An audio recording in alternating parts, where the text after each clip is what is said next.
From Oregon to Afghanistan. You are red.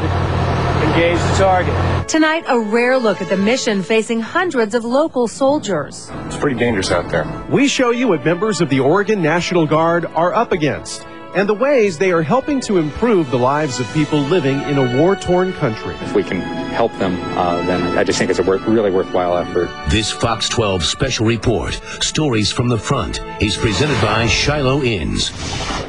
Hello, I'm Shauna Parsons. And I'm Wayne Garcia. Tonight, the war on terror isn't only being fought in Iraq. In fact, men and women who call Oregon home are in Afghanistan this evening, trying to maintain peace in that country as well. And to highlight their efforts, Fox 12 partnered with SalemNews.com to send a local reporter overseas. Being a veteran, I could maybe approach and interpret this a little bit differently than some people have.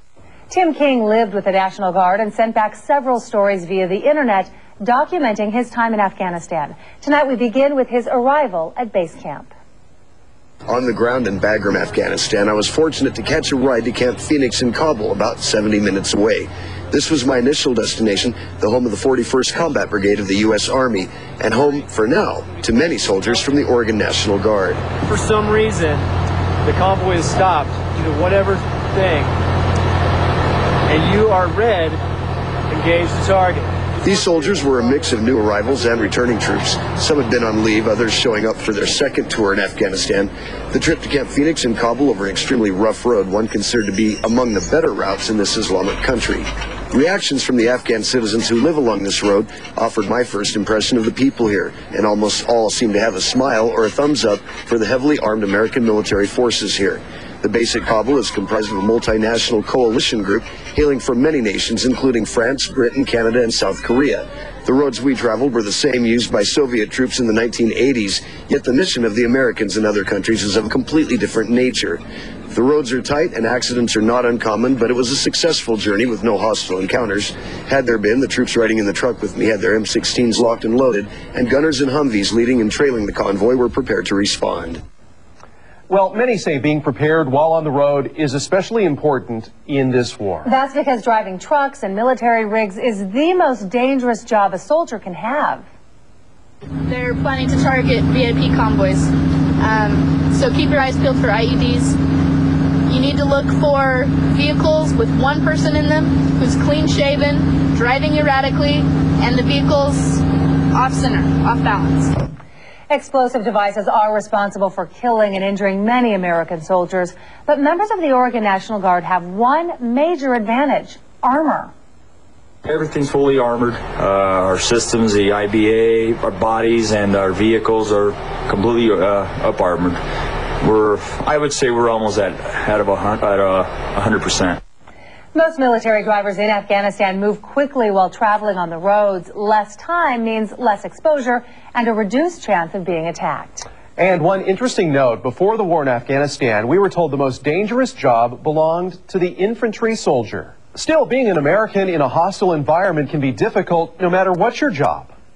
They're surrounded by ANA, Afghan National Army troops, but they're great guys, you know, they're great soldiers, but they desert a lot. And they switch sides a lot, and so it's pretty scary on that level. Tonight, Tim King shows us what Oregon Guard troops are up against as they patrol Afghanistan. All right, let's roll. Vigilance is maintained around the clock at Camp Phoenix in Kabul, Afghanistan. These soldiers are on one of the day's foot patrols that sweep the areas around the base. When you come up on troops, don't come up fast like that. These Army and National Guard soldiers will deal with any number of things during the next 2 hours. Suspicious people are evaluated. Others are searched. And others are reprimanded. Slow down! One of the constant things these warriors deal with is children. What do you think of all these kids? Love the kids. Because we become better people, I think, as well, by providing the aid. While some are wrapped up in being macho and perhaps warped by living in a country constantly embattled by violence, most of them are adorable and well-mannered, and they seem to understand the mission of the Americans. They are shooting the Taliban, so they came here for patrolling to check the areas and bring prosperity, social justice, and unity here in our country. The roads and alleys are chalked and clogged with mud from recent rains. A lack of sanitation means much of the area smells bad. Wild dogs are a threat, and even the little guys have attitude. Hey, we're moving. One of the more hazardous duties on this patrol is sweeping a bombed-out Russian factory near the base that insurgents could use for operations.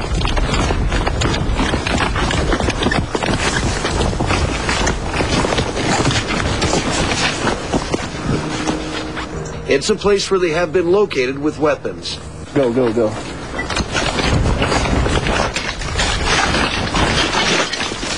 And that is probably the most dangerous area for our guys to go through. So when we go in there and we're clearing that area, you know, eyes up, doing your job, being efficient. Had two teams, one covering the other all the time. When you're moving through rooms, even when you break down to the fire team level, you always have that coverage and move through real effectively. Building inroads and keeping the peace is plenty to keep these foot soldiers moving. The work of Oregon soldiers drew praise from Oregon's governor. In fact, he traveled to Afghanistan to say thank you for the sacrifices they were making, and Tim King was there to capture it all on camera. Oregon's commander-in-chief visited Camp Phoenix in Afghanistan to inspect the operation and congratulate Oregon troops who are deployed here with the 41st Combat Brigade. He says the road ahead is not a short one, but he expressed confidence in the abilities of Oregon soldiers. This is achievable. It's just going to take more time. But I have to tell you something. The Oregon National Guard, they've got to be some of the best soldiers in the world. The governor visited Camp Phoenix on a day when locals are allowed to sell their goods. He also visited a number of forward outposts, allowing good insight into the operations here and the local culture, which he describes as supportive. And that's great in a nation where fighters sometimes value their weapons more highly than their women. They see their future in our ability to provide them with the resources and the opportunity to build this infrastructure of a government and an economy, of roads, of sewers, of water. Those are the things that they need, and that's why I think they're so supportive of the Americans of being here. As a longtime officer of Oregon's courts, Kuligoski cautions that Afghanistan will never have a democracy as we know it, but he believes that success in self-governance is possible in this Islamic nation's future. They understand their future lies with America in giving them an opportunity to be able to have a stable society. The governor says supporting troops is a multifaceted thought in this complex world.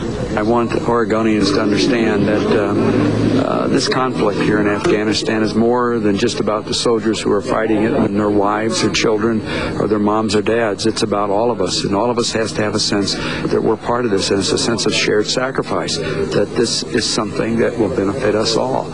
So I actually think if I had one thing to say is at this Christmas time, when you're around your family and you're around the fire, think about these kids over here making America a safer place and a better place for all of us.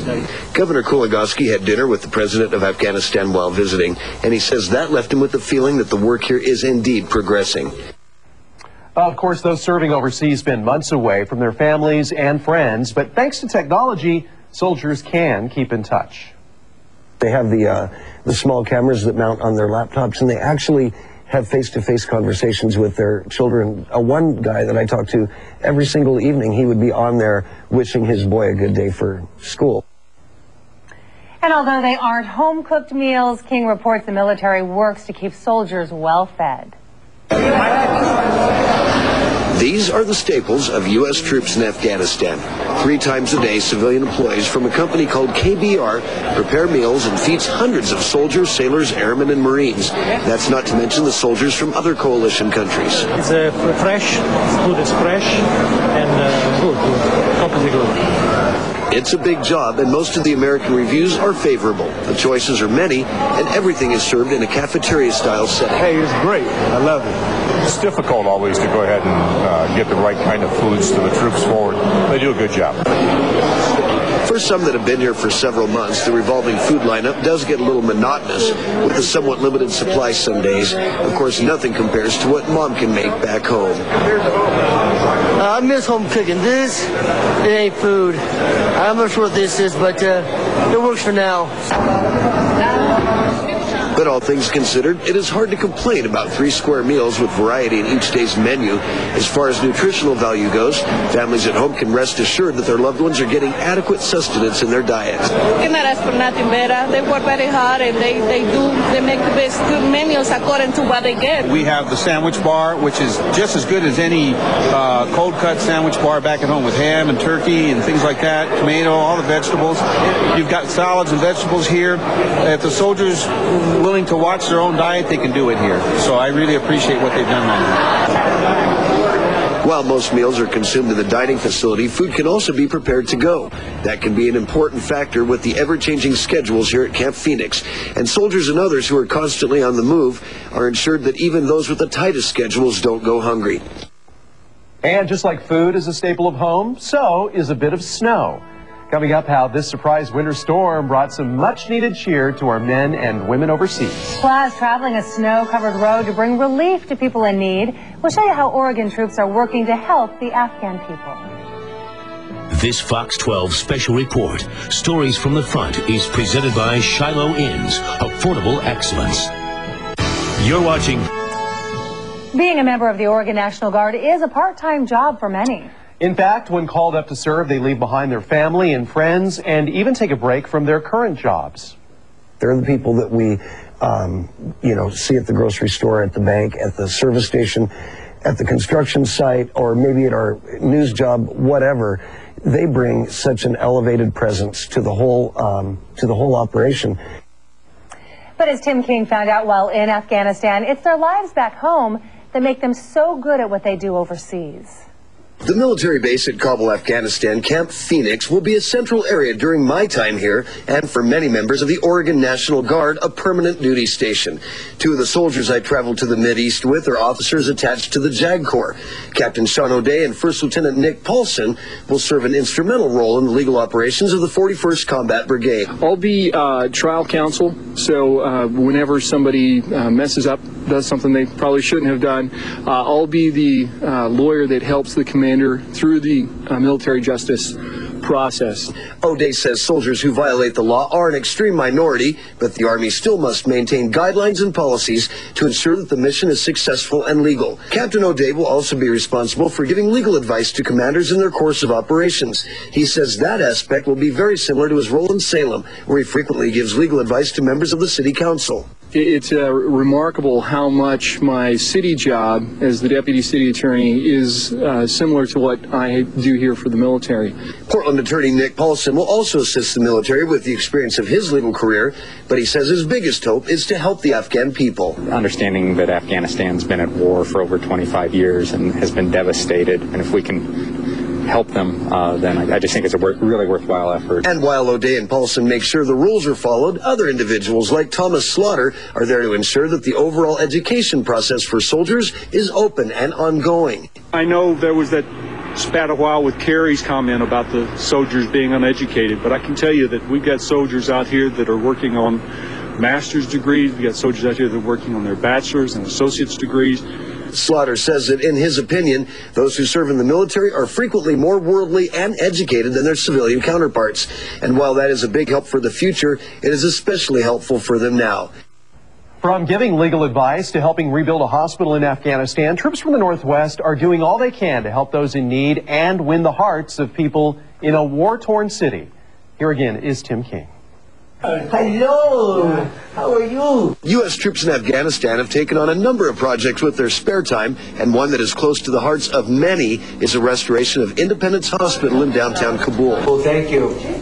Good luck with your new baby. Thank you. And you are so cute. They had beds in there with curtains around them and stained sheets. And Master Sergeant Jim Weber of the Oregon Guard says the name is consistent with the mission of the people stationed here.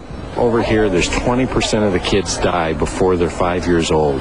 The Afghanistan health care and the hospitals need all the help they can get. They told me that in their maternity center, they've had times they've been so busy that they've had women giving birth to a bed.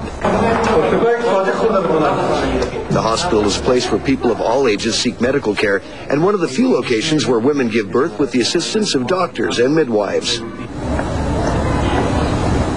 Oregon Guard soldiers like Major Kimberly Evers were joined by members of the Air Force and Navy who all chose to help out on a day when many relax. We don't get to see the children very often, and we want to make an impact and we want to make a difference. Even though it's our day off and we're supposed to be relaxing, I would rather spend my time doing something with a purpose, and this definitely has a good purpose. Oregon Guard Major Arnold Strong and other officers worked side by side with enlisted personnel in cleaning and renovating the hospital's neonatal facility. We're finally getting to, fruition on this project, which is making a 450-bed hospital usable again. By the end of the afternoon, visible improvements were taking shape. It was clear that the intensity of these soldiers, sailors, and airmen was making a difference. We need help, from the United States. If there are hospitals, I'm sure there are many hospitals who'd like to give out, the equipment that they don't use. They just give it out, and if somebody could ship it to us, ground linemen, and then we bring it here. I think that would be wonderful. This is all the help, any help that we can get is great. Oregon National Guard soldiers are going to the extreme to bring relief to the Afghan people. They all want people to know that, again, they're having success. They're going out on humanitarian aid missions, and they have, hundreds of people saying thank you. In fact, as Tim Keene saw firsthand, they traveled to a snow-covered mountain village to give some essentials to people who have very little. This mission to deliver clothing, shoes, and other essential goods to a remote village called Katakil in Afghanistan was a big boost for some very poor people. The items were private donations from the United States, and they were delivered by the U.S. military. Because of this mission, people here now stand a much better chance of surviving the frigid Afghan winter. Katakil consists of 4 villages. This is the smallest of the 4 villages. This is the poorest of the villages that they have out here, so that's why we selected this. If you had to use just one word to describe an Afghanistan humanitarian mission, that word just might be frustrating. Americans with the most basic sense of parenting might not approve of much here, but this frustration goes a long way in emphasizing the importance of educating people in this frequently cold and often isolated place. There's a lot of things that we can do just besides patrolling their villages, and I think, the main thing is that this is the younger generation, the new Afghanistan, and it's important for us to make a difference, put a lasting memory, so that when they grow up, they said, hey, the Americans came to our village, they brought a little sunshine, a little warmth, things like that, it's invaluable. But the poorest of poor still try to maximize opportunities that benefit their families, and this man was caught by an Afghan soldier for taking repeated turns in line.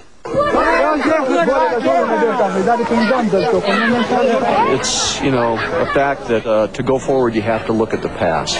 And we know what the past of Afghanistan has been. 25 years of strife and civil war and domination. I can't imagine living like this, or how it must feel to see no shoes on your child's feet and don't know where you're going to get them. Emphasizing the magnitude of the danger in this war-torn land, red and white rocks near the distribution site mark unexploded landmines. We were warned to stay on the white side of the rocks, while other people didn't seem to care. While the snow may have made travel to that remote village a bit more difficult, it also helped to boost the spirits of the Oregon men and women serving overseas. We'll show you how coming up next.